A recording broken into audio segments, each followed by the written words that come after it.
मधुबन के बाबा,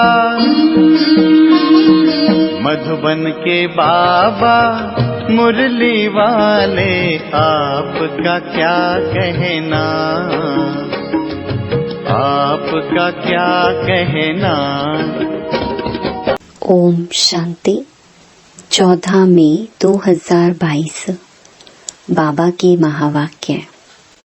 मीठे बच्चे, शरीर निर्वाह अर्थ कर्म भले करो, लेकिन कम से कम 8 घंटा बाप को याद कर सारे विश्व को शांति का दान दो। आप समान बनाने की सेवा करो।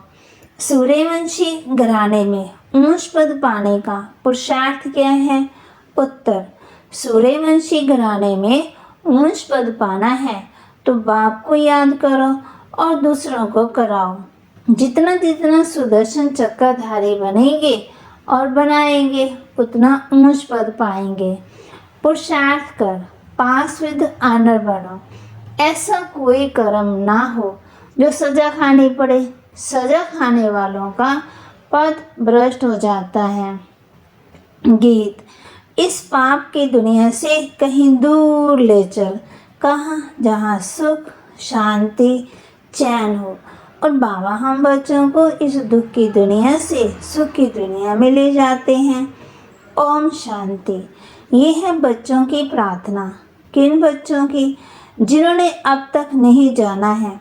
तुम बच्चे जान गए हो कि इस पाप की दुनिया से बाबा हमको पुण्य की दुनिया में ले जा रहे हैं। वहाँ सदा आराम ही आराम है, दुख का नाम ही नहीं है। अब अपने दिल से प्रश्न पूछा जाता है कि हम उस सुखधाम से फिर इस दुखधाम में कैसे आ गए? ये तो सभी जानते हैं कि भारत प्राचीन देश है। भारत ही सुखधाम था। एक ही भगवान भगवती का राज्य था। गॉड कृष्णा, गॉडेज राधे अथवा गॉड नारायण, गॉडेज लक्ष्मी राज्य करते थे। सभी जानते हैं। अब वे भारतवासी अपने को पतित भ्रष्टाचारी क्यों कहते हैं? जानते भी हैं भारत सोने की चिड़िया था। पार्श्वनाथ पार्श्वनाथनी का राज्य था। फिर इस भ्रष्टाचारी अवस्था को कैसे पाया? बाबा बैठ समझाते, मेरा भी यहाँ ही जन्म है, परंतु मेरा जन्म दिव्य है। तुम जानते हो हम शिववंशी हैं और प्रजापिता ब्रह्मा कुमार कुमारियां हैं। इसलिए बाबा ने समझाया है, पहले ये पूछो गॉड फादर को जानते हो? कहेंगे फादर है ना, फिर संबंध क्या पूछते हैं? पिता हो गया ना। शिववंशी तो सभी आत्मा हैं, तो आपस में भाई भाई हैं। फिर साकार प्रजापिता ब्रह्मा से क्या संबंध है? तो सभी कहेंगे पिता है ना, जिनको आदि देव भी कहते हैं। शिव हो गया निराकार बाप। आत्मा भी माटल है ना। बाकी साकार एक श्रेष्ठ और दूसरा लेते हैं। निराकार शिववंशी है, उसमें फिर कुमार कुमारियां नहीं कहेंगे। आत्मा में कुमार कुमारी पना नहीं होता है। प्रजापिता ब्रह्मा के बच्चे हैं तो उसमें कुमार कुमारियां हैं। शिववंशी हैं, पहले से ही है। शिव बाबा कभी भी जन्म मरण के चक्कर में नहीं आते। हम आत्मा जन्म मरण के चक्कर में आती हैं। अच्छा, तुम जब पुण्य आत्मा थी फिर पाप आत्मा कैसे बनी? बाबा कहते, तुम भारतवासियों ने अपने आप को चमाट लगाई। कहते भी है परम पिता, फिर उनको सर्वव्यापी कह देते। पुण्य आत्मा बनाने वाले पाप को तुमने कुत्ते बिल्ली पत्थर ठिक्का सब में ठोक दिया। वह बेहद का बाप है जिसको तुम याद करते हो, वही प्रजापिता ब्रह्मा के मुख द्वारा ब्राह्मण रचते हैं। तुम ब्राह्मण फिर देवता बनते हो। पति से पावन बनाने वाला एक ही बाप ठहरा। उनको सबसे जास्ती तुमने डिफेम किया है, मनगलानी की है। इसलिए तुम्हारे पर धर्मराज का केस चलेगा। तुम्हारा सबसे बड़ा दुश्मन है 5 विकार रूपी रावण। तुम्हारी है राम बुद्धि, बाकी सबकी है रावण बुद्धि। राम राज्य में तुम कितने, बाबा कहते सुखी थे, रावण राज्य में तुम कितने दुखी हो। वहाँ है पावन डिनास्टी, यहाँ है पतित डिनास्टी। अब किसकी मत पर चलना है। पतित पावन तो एक ही निराकार है, ईश्वर सर्वव्यापी है, ईश्वर हाजिर हजूर है। कसम भी ऐसे उठाते हैं। ये सिर्फ तुम बच्चे ही जानते हो कि बाप इस समय हाजिर हजूर है। हम आंखों से देखते हैं, आत्मा को पता पड़ा है परमपिता परमात्मा इस शरीर में आया हुआ है। हम जानते पहचानते हैं शिव बाबा फिर से ब्रह्मा में प्रवेश हो, हमको वेदों शास्त्रों का सार और सृष्टि के आदि मध्य अंत का राज बतलाए। त्रिकालदर्शी बना रहे हैं। सुदर्शन चक्रधारी को ही त्रिकालदर्शी कहा जाता है। विष्णु को ये चक्कर देते हैं। तुम ब्राह्मण ही फिर सो देवता बनते हो। देवताओं की आत्मा शरीर दोनों पवित्र हैं। तुम्हारा शरीर तो विकार से बना हुआ है ना, बल तुम्हारी आत्मा अंत में पवित्र हो जाती है। बाबा कहते परंतु शरीर तो पतित है ना, इसलिए तुमको सुदर्शन चक्र नहीं दे सकते। तुम संपूर्ण बनते हो, फिर विष्णु की विजय माला बनते हो, रुद्रमाला, और फिर विष्णु की माला। रुद्रमाला है निराकारी, और वह जब साकार में राज्य करते हैं तो माला बन जाती है। तो इन सब बातों को तुम अभी जानते हो, गाते भी है ना। पतित पावन आओ, तो जरूर वह आया हुआ है। माना सबको पतितों को पावन बनाने वाला एक ही बाप है। तो पतित पावन most believed incorporate God father ठहरा। वह है बड़ा बबुल। छोटे बाबा को तो सब बाबा बाबा कहते रहते हैं। जब दुख होता है तब परमपिता परमात्मा को याद करते। ये बड़ी समझने की बातें हैं। पहले ये बात समझानी है, परमपिता परमात्मा से आपका क्या संबंध है। शिव जयंती तो मनाते हैं। निराकार परमपिता परमात्मा की महिमा बड़ी भारी है। जितना बड़ा इम्तिहान उतना बड़ा टाइटल मिलता है। बाबा का टाइटल तो बहुत बड़ा है।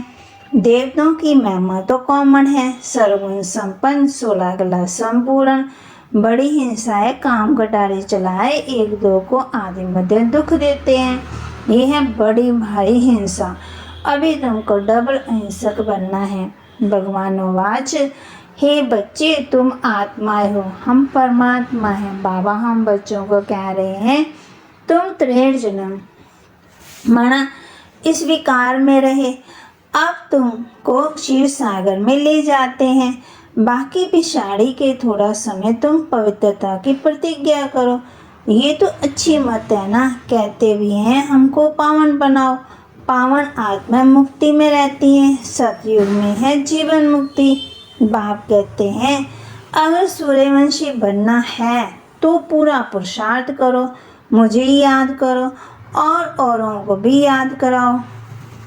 जितना जितना सुदर्शन चक्रधारी बनेंगे और बनाएंगे उतना ऊंच पद पाएंगे। अभी देखो ये प्रेम बच्ची देहरादून में रहती है।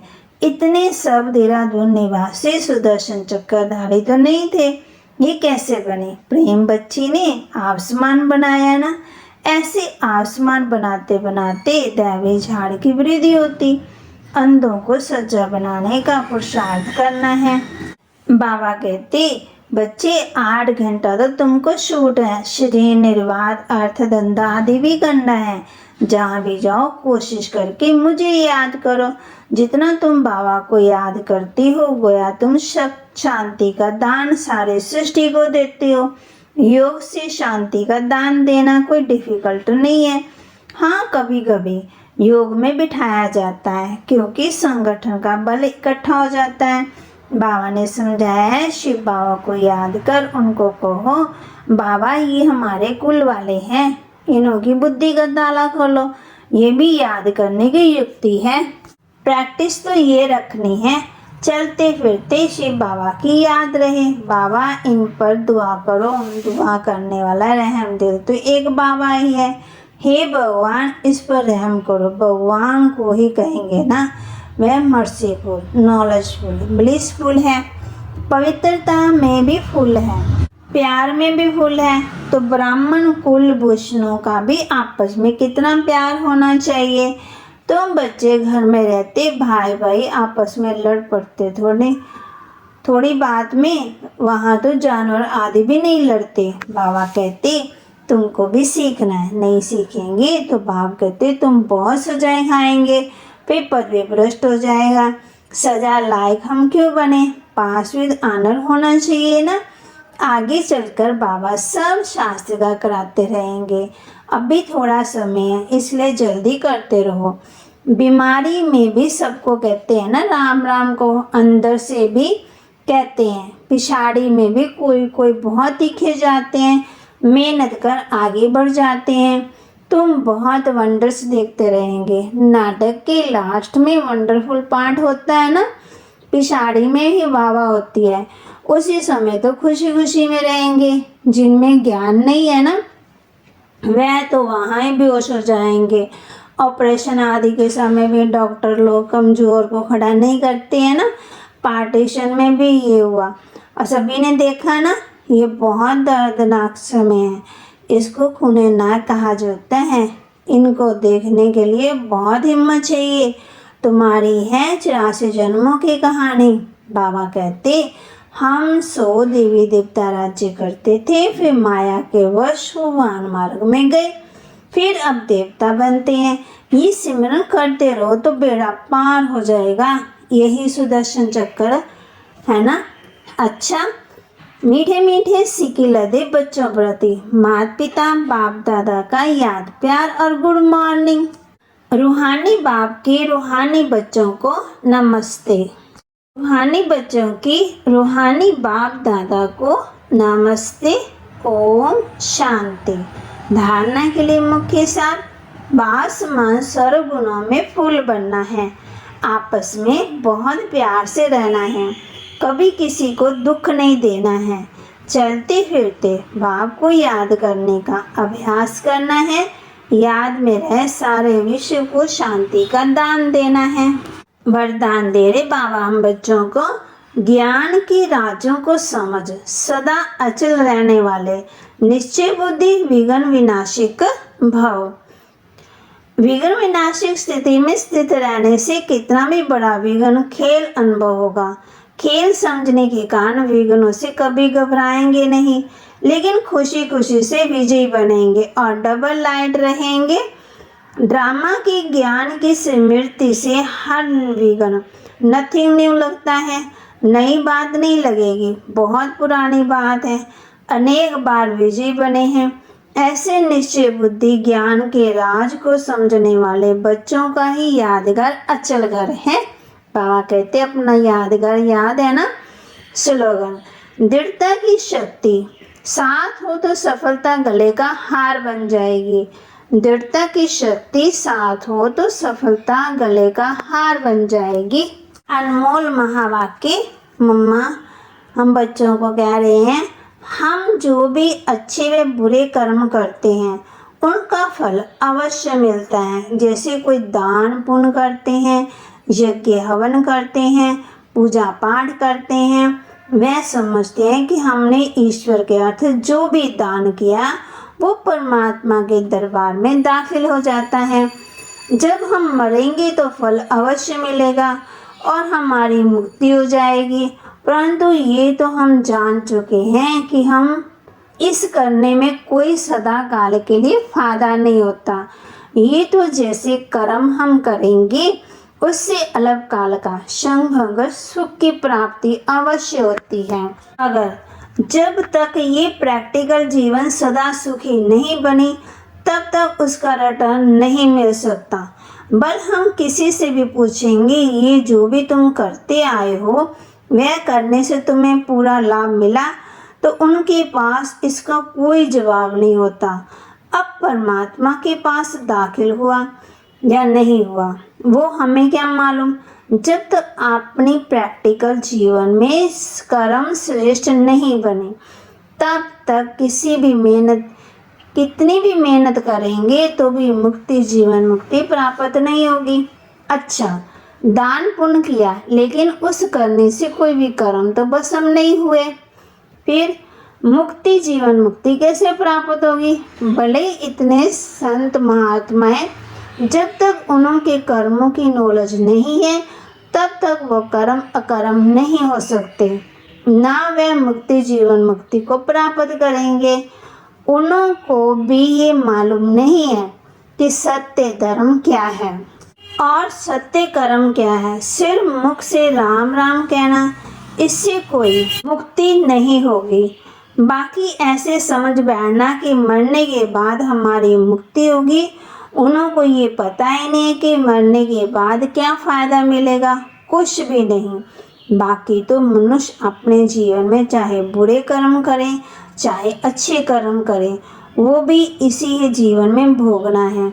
अब ये सारी नॉलेज हमें परमात्मा टीचर द्वारा मिल रही है कि कैसे शुद्ध कर्म करके अपने प्रैक्टिकल जीवन बनानी है। अच्छा, ओम शांति। और अब यह एक बहुत अच्छी वीडियो भी ज़रूर देखें।